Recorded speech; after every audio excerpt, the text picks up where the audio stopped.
Ladies and gentlemen, let's welcome on stage Mr. Flip Wilson.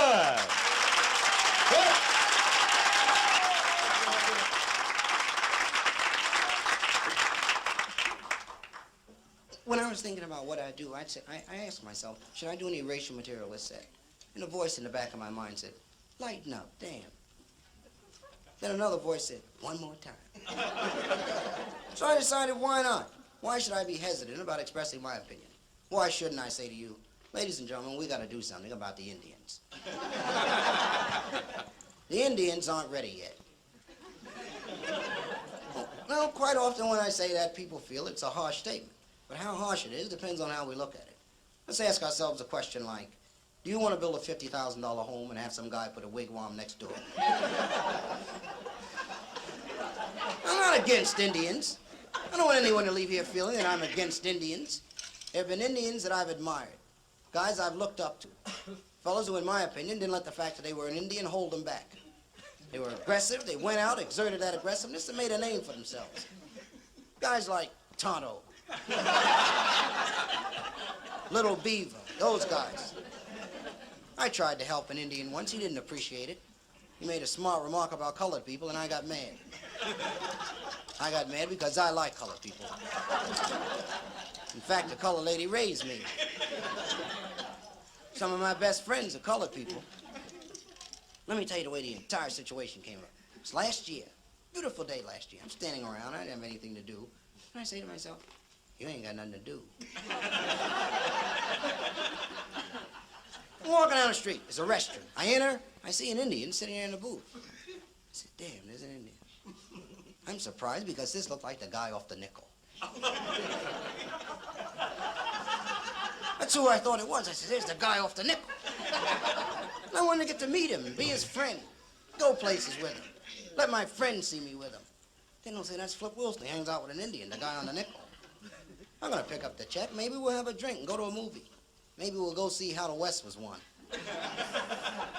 Indians should like that. So I approach him there at the table. I say, good afternoon, sir. You're an Indian, aren't you? He said, yeah, that's right. How'd you guess? I said, those feathers, baby. He said, you're either an Indian or a chicken. He said his name was Henry. I know the guy's lying because Indians don't have names like Henry. Who the hell ever heard of Henry Indian? But I'm going to overlook this because I want to help him. So I pull him aside and say, Henry, come here. I say, Henry, look. I say, Henry, you Indians have got to get organized and start making some progress, like the colored people are doing. You know what I mean, Henry? I said, you Indians got a rough deal, Henry. You guys damn near got wiped out. I said, there are only 7 or 8 Indians left, Henry. You're the second Indian I've seen in 9 years. I said, Henry, the trouble with you guys is that pipe. I said, I know what you got in that pipe. I'm not going to tell him because I don't want to see you go to jail. But I know what's in the pipe, Henry. I said, if you guys had put that pipe down and stopped and think for a minute, you'd have realized what was happening when the Pilgrims ran that Thanksgiving game on you. Remember that come over to dinner thing, Henry? That was beautiful. Come on over to dinner. Come on. You guys come running over. They spread a little table out, give you a little plate, some turkey, little potato salad, slice of pie, glass of Kool-Aid. So that's all they gave you. He said, they never invited you back, though, did they? He said, they never invited you people to dinner. Now I'm mad. I'm mad because I don't have to take this from a damn Indian. I'm not going to let him get away with this. If I let him get away with this, next they want to marry my sister. So I ask him, I say, Henry, why should they invite us to dinner when we're doing the cooking? I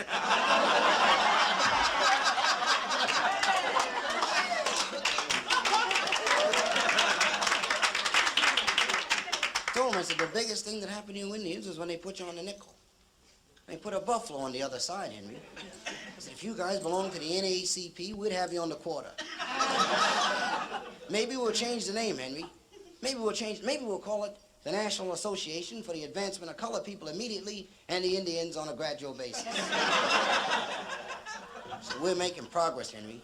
We got guys like Ralph Bunch, international mediator. That's all Ralph does. He goes all over the world looking for arguments. So they pay Ralph for that. Jimmy Brown was playing football and Jimmy got that ball. Willie Mays hits those home runs.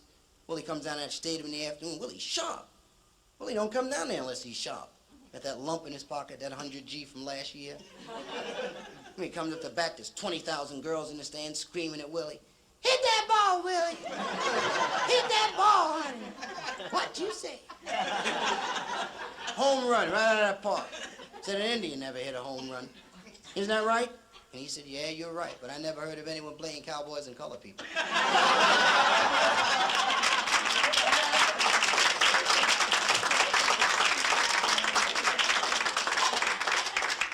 So after the fight, big fight, I panicked. You know, don't let this get out, but I found out that I'm prejudiced. I like it, too. It's fun. It's fun. Everybody needs a little recreation. Everybody dislikes something or somebody. I don't like midgets. I'm prejudiced against midgets. I don't care what nationality they are. I don't like them. If I see a midget, I'm going to smack him right in the mouth. Pow! I've always wanted to fight a midget. You gotta know how to fight a midget. That's not as easy as it sounds. A buddy of mine had a fight with a midget and he lost. Damn midget bit him.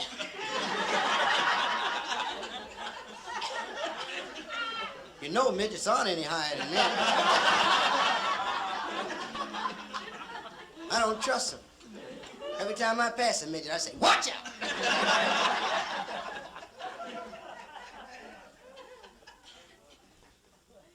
I wore this suit because I wanted you to see this suit. It's my favorite suit.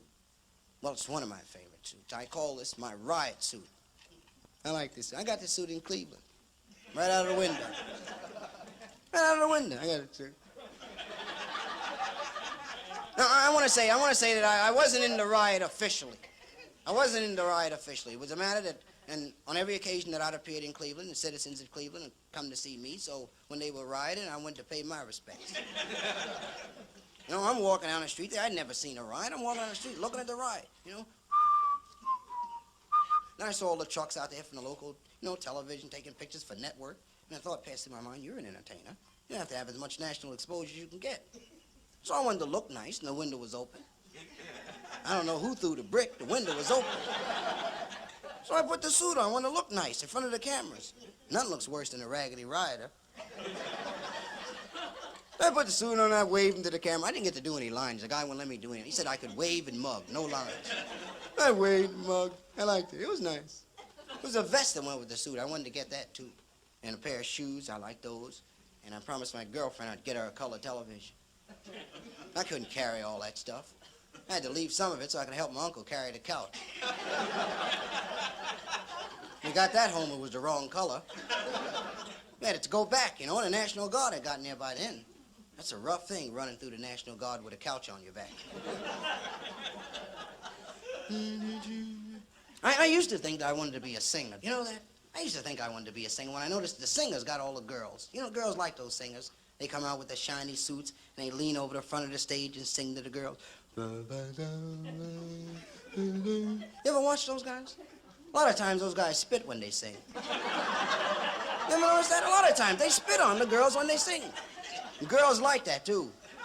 Girls like for those guys to spit on them. That's what makes girls swoon, that spit. It's been that way all through history, even back during the time of the first great singer musician. That was, well, it was Little David. Remember Little David? Had the fight with Goliath? I bet Goliath remembers David. Yeah, David was, that's why the fight came about. Because Goliath was jealous about the popularity that David had with the girls. See, David was a singer. Played harp, he'd sing, and wherever David be appearing, all the girls would come in the club and they'd crowd around the front of the stage and scream at David. They'd scream things like, "Play on the harp, little David. Play on that harp, honey. What you say? Go on, little David." Yeah, David was something like the Ray Charles of that time.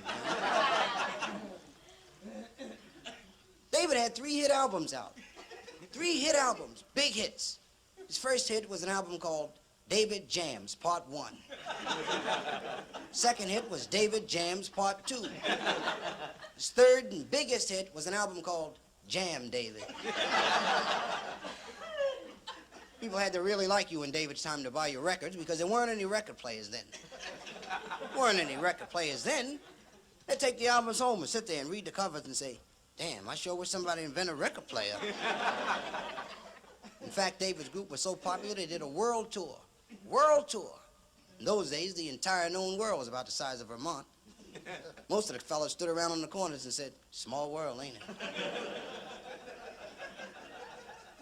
When he returned from the world tour, David's group got a job working on the boat rides on Saturday. Noah had a boat. Noah would give boat rides. The boat would be crowded.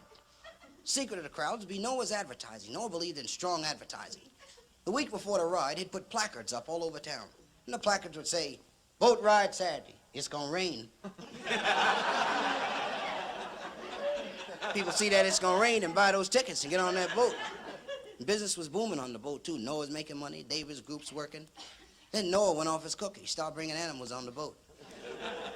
And the word got around town. Pretty soon all the fellas start saying, "I'm not going on that boat. He's bringing animals on the boat. I'm not going to pay $3 and go on there with an animal. I was on there with a pig last week." So they all started hanging out in a little jazz club, a place called Lazarus Bar. Lazarus Bar was right across from the arena. And in those days, on Sunday, everyone went to the arena so they could watch the Christians and the Lions. Those Lions were undefeated. You couldn't get a bet on a Christian in the arena. Christians had a great coach, but the team was shaky. One Sunday, everyone leaves the arena. They go over to Lazarus' place. David's group's on the bandstand. He's playing his big hit, Rock of Ages. That was a big hit for David. David made a lot of money from that record. His girlfriend, Bathsheba, standing near the stage screaming, "Play on the harp, little David. Play on that harp, honey. What you say? Go on, little David." Goliath came in with his gang. Goliath had a gang called the Philistines. They had leather jackets with their names on the back, football helmets. They drink a lot of beer. They had motorcycle helmets. That's right, motorcycle helmets. No motorcycle, just the helmets. And Goliath started heckling David. And he comes up, he starts yelling, "Sing happy birthday, little David. Sing happy birthday." David said, "Knock it off, Goliath. Man, I'm trying to do a show. These people paid their money. They want to see a show. Now knock that off. I'll go get the police." And Goliath said, "You gonna get mad because I asked you to sing a little old jive happy birthday for me and the Philistines? If I'd have slipped you $5, you'd have sung it." David said, "I'm gonna get the police." When David turned his back to go toward the door, Goliath grabbed a club. He's running up behind David. He's gonna hit him with that club. What does a giant need with a club? Can you imagine what it's like to have a giant chase you with a club? Doesn't take a giant long to catch up with you. He's running up behind him. Hit him with that club, try to tear his head off. Bathsheba saw this, and she screamed to warn David. She yelled, "Watch out, David. You better watch out, David. I'm telling you now. He running up behind you, and he got a club. Gonna hit you. Try to tear your head off." David whirled around with the slingshot. Zap! Gave Goliath a zap with a rock right between the eyes. And Goliath fell and died. And all the people started laughing because David leaned over and said, "Happy birthday to you. Happy birthday." I've been looking at the people down front. You know that? Generally, the audience never considers that when you come to see the entertainer, that the entertainer's looking at you also. I've been looking at you people. And what makes me give it so much thought is I notice the audiences are getting better looking. You know what? You people really look nice. Generally, I find that the ugly people sit down front. I don't know why it's that way, but it seems as soon as the doors open, the ugly people come in and they give the maitre d' a lot of money and they rush down front. And that has a lot to do with how the show goes, because it's very difficult to be funny with a bunch of damn ugly people sitting there staring at you. Now, I should say that you people deserve to be complimented because there are a lot of nice-looking people here. Now, in being perfectly honest, I have to admit that there are a few ugly people. There are a few ugly people sprinkled here and there. I should point one out. But I won't do that. That's not necessary. The ugly people know who they are. And the people sitting next to them know who they are. Just take a moment, like when things calm down and just check out the guy next to you. I find that ugly people are ashamed of being ugly. Why? Why be ashamed? If you're ugly, that's how you look. And you're gonna be ugly a long time. Personally, I like ugly girls. I prefer ugly girls. You marry an ugly girl, you know what you got. You know, you marry a nice-looking girl, she starts getting ugly, then you start holding back on going home.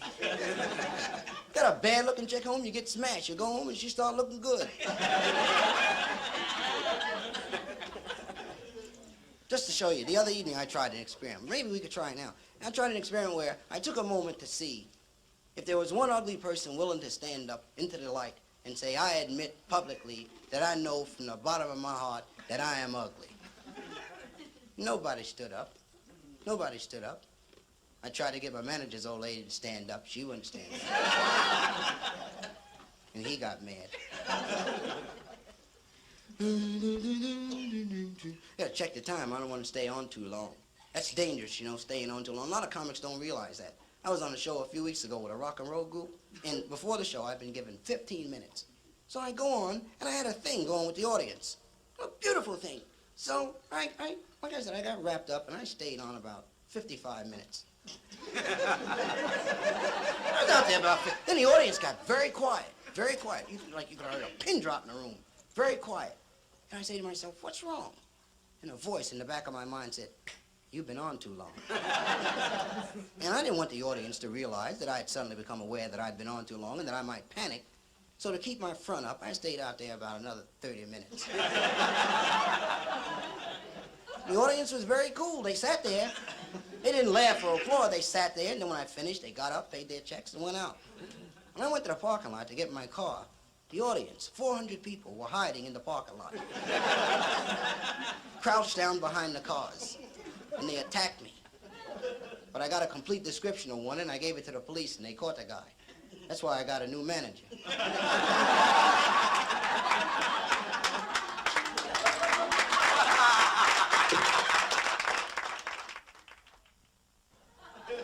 Everyone has idols, right? People who inspired them and drove them on to greater horizons. As a kid, my idol, and he's still my idol.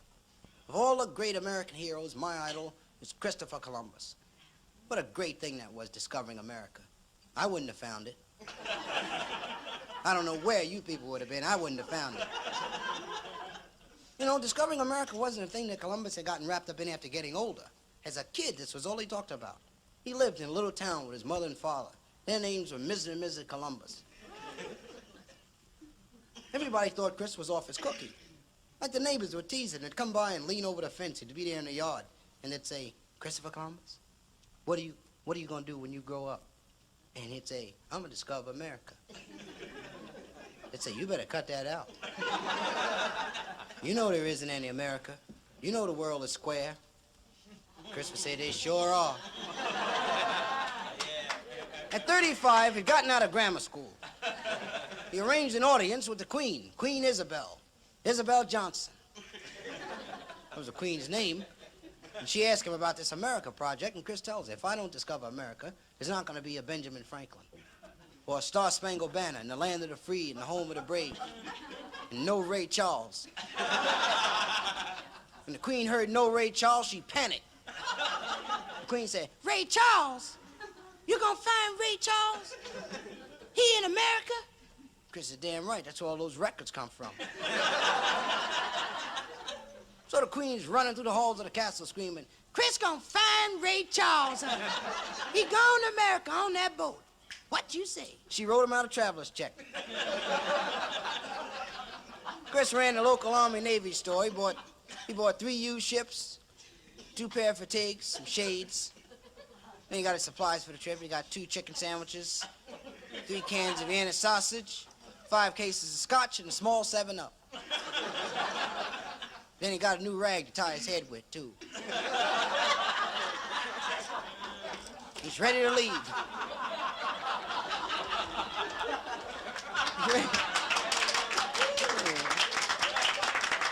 He's ready to leave.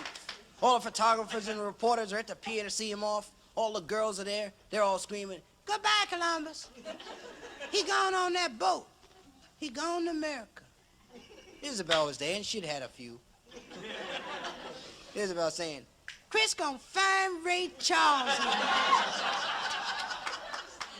Chris said, be cool, Isabel, be cool. Then he turned to the first mate. He says, weigh anchor. About 10 minutes later, the guy said, 7,482 pounds. Chris said, put the anchor in the boat. Don't weigh it. Just put, y'all don't even know how to weigh the anchor. We had gotten out of the harbor. The first mate asked, Chris, which way is America? Chris said, I don't know. We're going to have to sail around and we bump into it. So we better go this way. If we go that way, we'll sail off the edge like them other guys.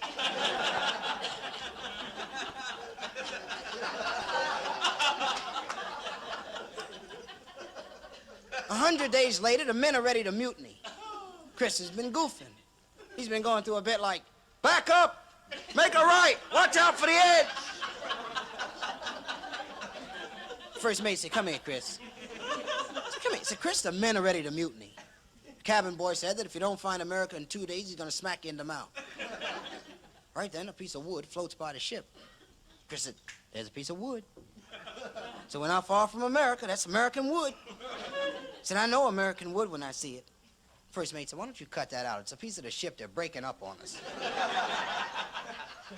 Right then, the guy in the mast yells, land ho! Chris said, what does that mean? Oh, so that means he sees land. Chris said, well, pull over.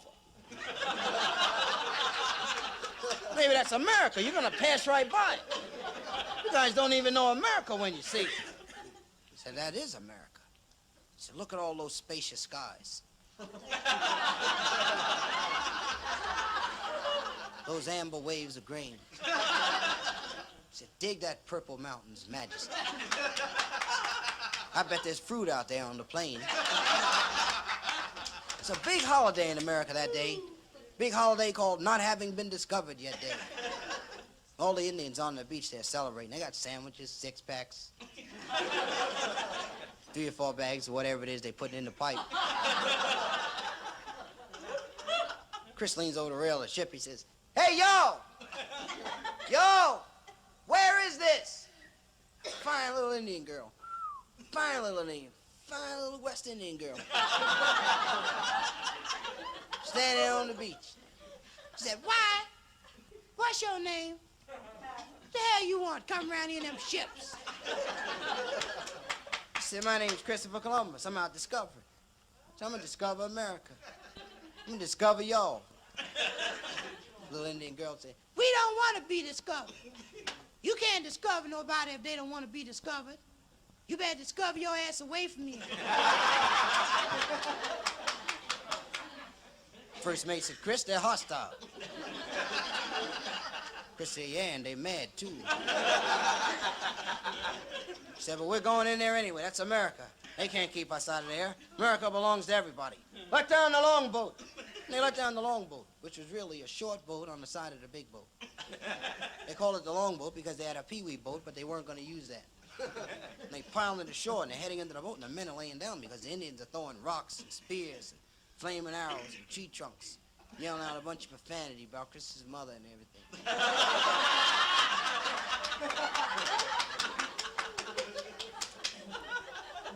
First mate said, Chris, we better not go in there. Those Indians are crazy. Chris said, turn the boat around. We'll leave. We'll make a map and give it to the Pilgrims. Pilgrims will fix their ass.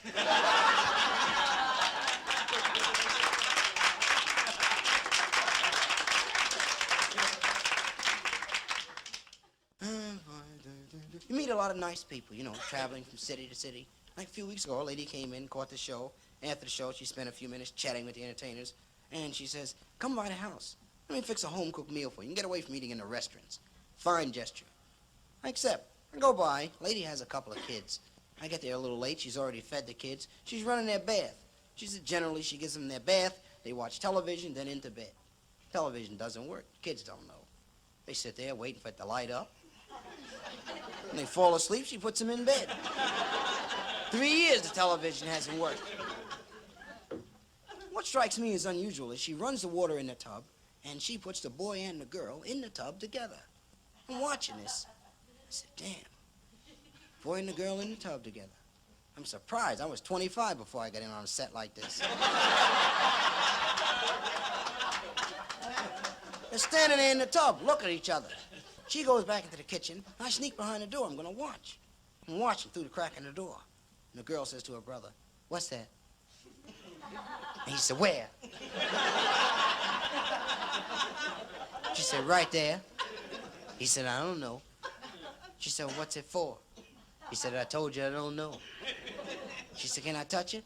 He said, heck no, you broke yours off already.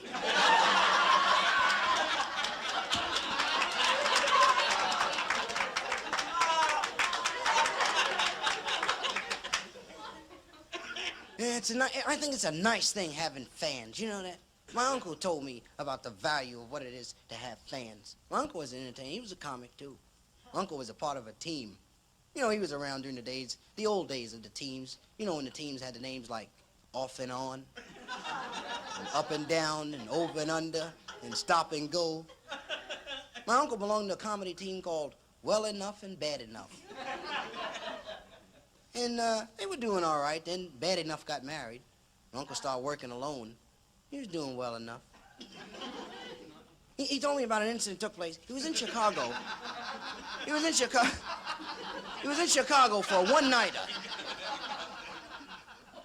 And he was in Chicago for one-nighter. After the show, he decided that instead of leaving out right then, he'd spend the night and leave in the morning. That's a good time to leave if you're going to spend the night. No sense leaving before in the morning. So he said he checked into a hotel. Cheap hotel. Cheap hotel. Uncle said, that sure was a cheap hotel. That was the name of the hotel. Cheap Hotel. Had a big sign out front blinking on and off. Cheap, cheap, cheap. My uncle was afraid of risking spending a night in a room in a cheap hotel with $400 in his pocket. So he says to the desk clerk, would you hold this $400 till in the morning? I'll pick it up when I come down. And the guy said, yeah.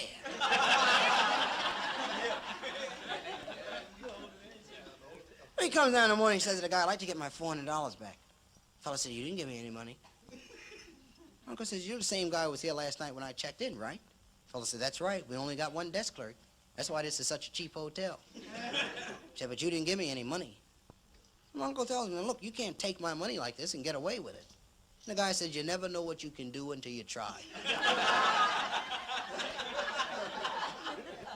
So my uncle tells him, he said, look, if you don't give me my money back, I'm going to hit you right in the mouth. And the guy said, violence is the tool of the ignorant. When he said that, my uncle leaped at him with the fury of 1,000 jungle beasts. You know, just saw that in the picture yesterday. Thought I'd throw that in. He leaped at him, the fella stepped aside, he fell. And the guy kicked him in the face. When the guy kicked him in the face, he saw a baseball bat in the corner. So he ran, grabbed the bat, and he raised the bat like he was going to hit the guy with it. And the fella threw a cup of hot coffee in his face. And he grabbed his face. You'd grab your face, somebody throws some hot coffee in. He grabbed his face, and the fella grabbed the bat. He said the guy beat him with the bat about an hour and a half.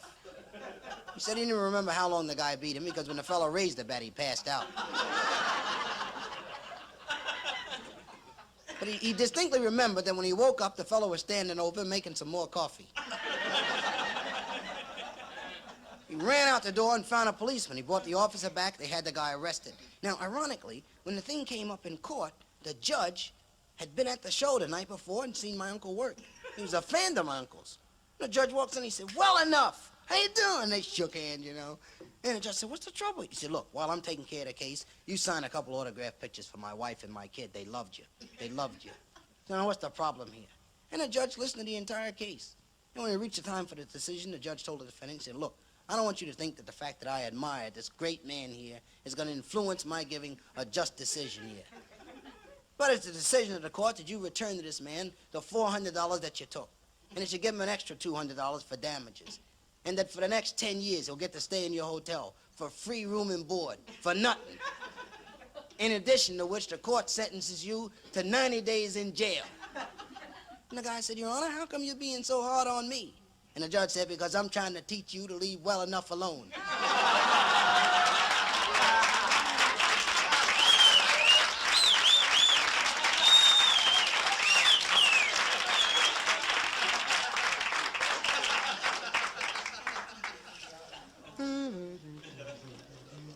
Can't wait till Sunday. I go to church every Sunday.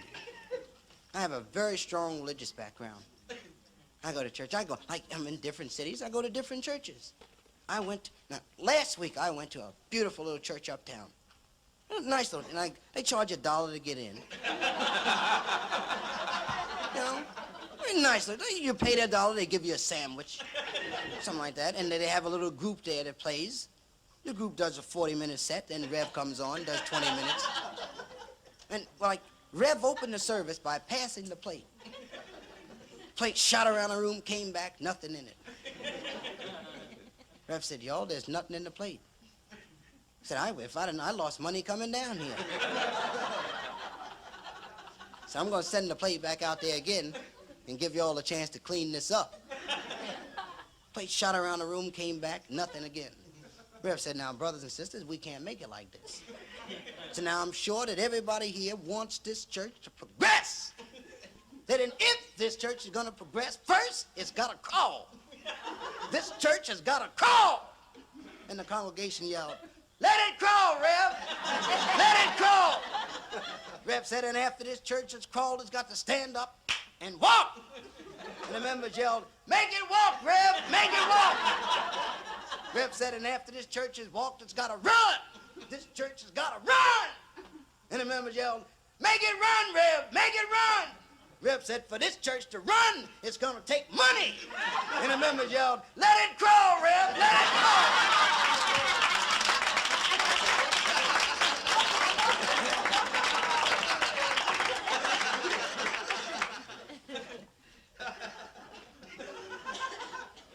Well, I find that I got just enough time left to say that I'd like a big hand when I finish. When I finish. I'd like a big hand. Generally, entertainers would be reluctant to say to the audience that they'd like a big hand. All of them want a big hand. Damn right, I want a big hand. Sammy Davis and Frank Sinatra want a big hand and $10,000 a night, too.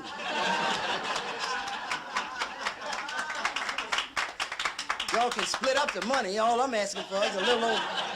All I want is a little old jive big hand. If I came on your job and I could do you a favor, I'd do it. If you was a cab driver, I wouldn't rob you. If I was a cloud, I wouldn't rain on your parade. What the hell? I want to make it very clear, I'm not begging for applause. I'm not begging for... That wouldn't be right. I never infringe upon your right to decide for yourself whether you like me or not. If you didn't intend to applaud, don't applaud. Keep your damn hands to yourself. What I'm saying is that if you did intend applauding, I'd like a big hand.